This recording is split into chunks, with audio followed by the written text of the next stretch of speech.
السلام علیکم ورحمۃ اللہ وبرکاتہ۔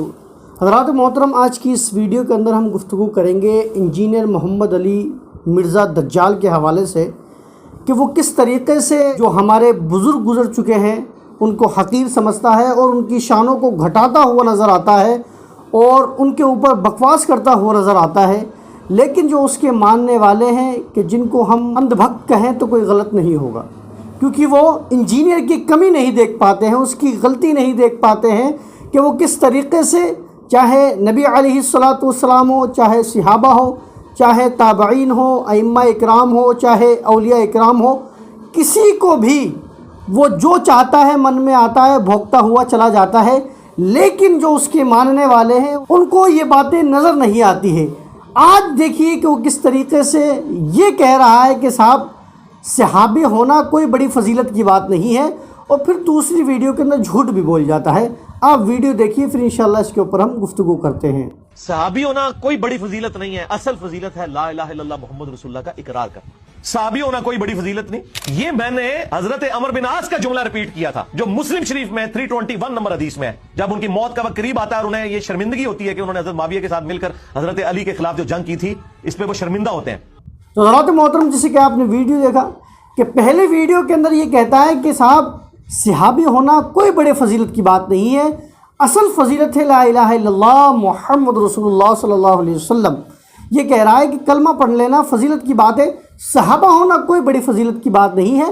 پھر اس سے کسی دوسری مجلس کے اندر اسی کے شاگردوں نے پوچھا ہوگا کہ صاحب آپ نے یہ والی بات کہی تھی، تو یہ ایک حدیث کا حوالہ دیتا ہے، مسلم شریف کی حدیث ہے 321 حدیث نمبر کے، حضرت عمر بن عاص کا حوالہ دیتے ہوئے نظر آتا ہے کہ انہوں نے یہ والی بات کہی تھی۔ تو حضرات محترم، آج اس ویڈیو کے اندر ہم اسی حدیث کو پڑھتے ہیں، کیا اس حدیث کے اندر کہیں بھی یہ بات ذکر ہے؟ آپ بغور اس حدیث کو آپ سنیے اور مجھے بتائیے کیا یہ لفظ اس حدیث کے اندر کہیں بھی موجود ہے؟ دیکھیے، مسلم شریف کی حدیث ہے، ہم عمر بن عاص رضی اللہ تعالیٰ عنہ کے پاس حاضر ہوئے، وہ موت کے سفر پر روانہ تھے، مطلب وہ موت کے قریب تھے، ان کا انتقال ہونے والا تھا، روتے جاتے تھے اور اپنا چہرہ دیوار کی طرف کر لیا تھا۔ ان کا بیٹا کہنے لگا، ابا جان، کیا رسول اللہ صلی اللہ علیہ وسلم نے آپ کو فلاں چیز کی بشارت نہ دی تھی؟ کیا فلاں بات کی بشارت نہ دی تھی؟ انہوں نے ہماری طرف رخ کیا اور کہا کہ جو کچھ ہم آئندہ کے لیے تیار کرتے ہیں یقیناً اس میں سے بہترین یہ گواہی ہے کہ اللہ کے سوا کوئی معبود نہیں اور محمد صلی اللہ علیہ وسلم اللہ کے رسول ہیں۔ میں 3 درجوں یعنی مرحلوں میں رہا۔ یہ اپنی زندگی کے بارے میں بتا رہے ہیں کہ میری جو زندگی کے مرحلے گزرے وہ 3 مرحلے گزرے ہیں۔ اب آپ سنیے کون کون سا۔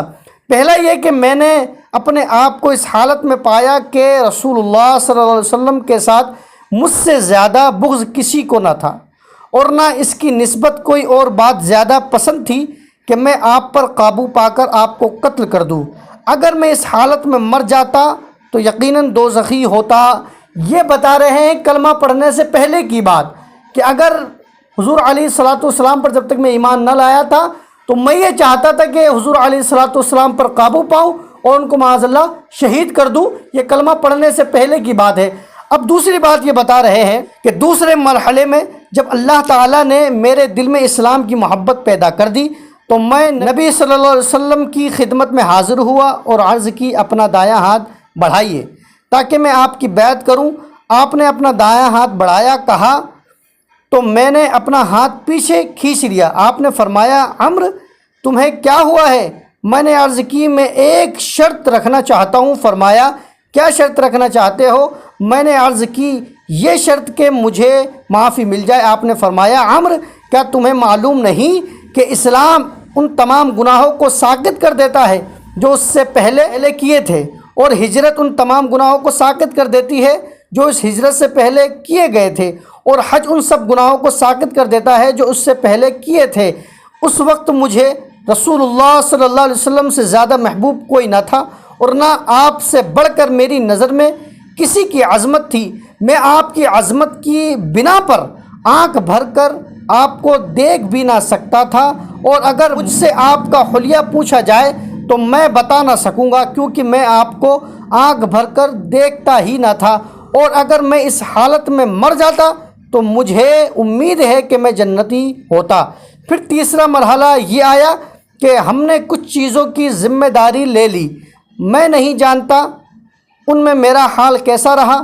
جب میں مر جاؤں تو کوئی نوحہ کرنے والی میرے ساتھ نہ جائے، نہ ہی آگ ساتھ ہو، اور جب تم مجھے دفن کر چکو تو مجھ پر آہستہ آہستہ مٹی ڈالنا، پھر میری قبر کے گرد اتنی دیر دعا کرتے ہوئے ٹھہرنا جتنی دیر میں اونٹ ذبح کر کے اس کا گوشت تقسیم کیا جا سکتا ہے، تاکہ میں تمہاری وجہ سے اپنی نئی منزل کے ساتھ مانوس ہو جاؤں، اور دیکھ لو کہ میں اپنے رب کے فرستادوں کو کیا جواب دیتا ہوں۔ تو حضرات محترم، جیسے کہ آپ نے مسلم شریف کی حدیث نمبر 321 سنی کہ جس کے اندر کہیں بھی یہ لفظ ذکر ہی نہیں ہے کہ کلمہ پڑھ لینا فضیلت کی بات ہے۔ یہ بات ظاہر ہے کہ انسان کلمہ پڑھ لیتا ہے تو اس کا مقام و مرتبہ بلند ہو جاتا ہے، اس میں کوئی دو رائے والی بات نہیں ہے، لیکن انبیاء اکرام کے بعد جو سب سے بڑی فضیلتیں آئی ہے وہ صحابہ اکرام ہی کی آئی ہے۔ کوئی بھی غیر صحابہ، چاہے وہ غوث ہو، چاہے قطب ہو، چاہے ابدال ہو، چاہے خواجہ ہو، کوئی بھی ہو،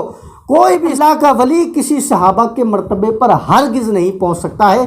تو حضرات محترم، اب آپ دیکھ سکتے ہیں کہ کتنا بڑا یہ جھوٹا دجال مکار ہے کہ کس طریقے سے لوگوں کے دلوں سے صحابہ اکرام کی فضیلت، شان اور مقام و مرتبہ ان کے دلوں سے کھینچ کر نکال رہا ہے، اور صاحب اس کے جو ماننے والے ہیں اب بھی اس کی اندھی تقلید کر رہے ہیں۔ اور جھوٹا کتنا بڑا ہے آپ سمجھ سکتے ہیں کہ ایک محفل میں یہ کچھ اور کہتا ہے، جب اس کی بات پکڑی جاتی ہے تو دوسری محفل میں انکار کر دیتا ہے کہ میں نے تو ایسا کہا ہی نہیں، حالانکہ اس بے شرم کو معلوم ہونا چاہیے کہ اب تیری ویڈیو بن رہی ہے، انٹرنیٹ پر شائع ہو چکی ہے، اب تو اگر جھوٹ بولے گا تو پکڑا جائے گا۔ پھر بھی یہ اتنا بڑا بے شرم ہے کہ جھوٹ بولتا ہوا نظر آتا ہے۔ اللہ تعالیٰ کی بارگاہ میں دعا ہے کہ اللہ تبارک و تعالیٰ ایسے فتنوں سے پوری امت مسلمہ کو محفوظ و مامون عطا فرمائے۔ واللہ تعالیٰ عالم۔ السلام علیکم ورحمۃ اللہ وبرکاتہ۔